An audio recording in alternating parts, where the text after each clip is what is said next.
بالنسبة للطغيان السياسي الذي زاد منه في الجزيرة العربية، هو أن النظم الحاكمة في الجزيرة العربية بلا استثناء تمارس الحكم والتجارة في نفس الوقت، فهي تحكم وفي نفس الوقت هي كتل في السوق تزاحم الناس على أرزاقها.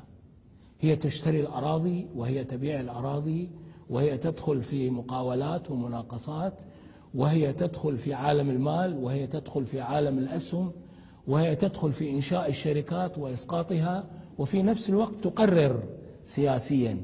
والذي يجمع الحكم والتجارة حتما سيحرف القرار السياسي لمصلحته، ولذلك كان هذا محرما في الشريعة الإسلامية. يقول السيوطي في تاريخ الخلفاء أنه عندما اجتمع المسلمون في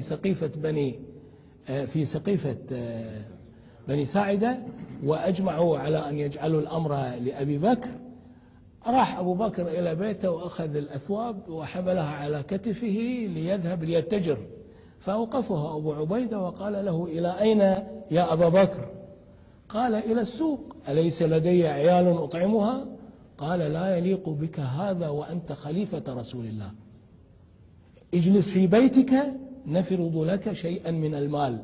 يقول السيوطي في تاريخ الخلفاء: ففرضوا له شطر شاة وبضعة دراهم.